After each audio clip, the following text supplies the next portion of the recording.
नमस्कार ओडिशावासी, जय जगन्नाथ, जय श्रीराम। ओडिशावासी आपण माने समस्ते देखिथिबे कि यात्रा रे केउ प्रकार जगन्नाथ महाप्रभु को अपमानित करा जाउछि। काहे कि आम हिंदू देवादेवी को प्रत्येक क्षेत्र रे प्रत्येक जगह रे एमिति अपमानित करा जाउछि। कोन आम हिंदू देवादेवी एते सस्ता?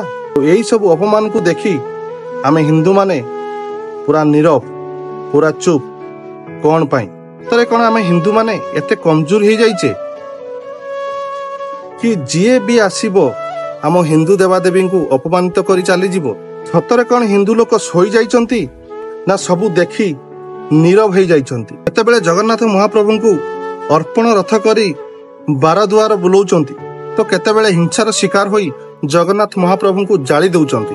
काली आपण माने देखिथिबे यात्रार वरिष्ठ कलाकार कान्हा भाई भी केउ प्रकार जगन्नाथ महाप्रभु को अपमानित करिछि। मो हाथ जोड़ी समस्त ओडिशावासी को अनुरोध करुछि ये यात्रा पार्टी ना रे एफआईआर करंतु। कोनोसी यात्रा पार्टी कि कोनोसी ओडिया चलचित्र रे आम महाप्रभु जगन्नाथंकर अपमान आउ केबे भूल रे भी करिवेनी। मोर जगन्नाथ सेना कार्यकर्ता भाई माननकु अनुरोध कि सेने किछि एई विषय रे कार्य अनुष्ठान ग्रहण करंतु, नहले जे भी आसीबो आम जगन्नाथ महाप्रभु को अपमानित करी चली जीवो, आमे सेमिति देखी चुप नीरव होई रही जिबा।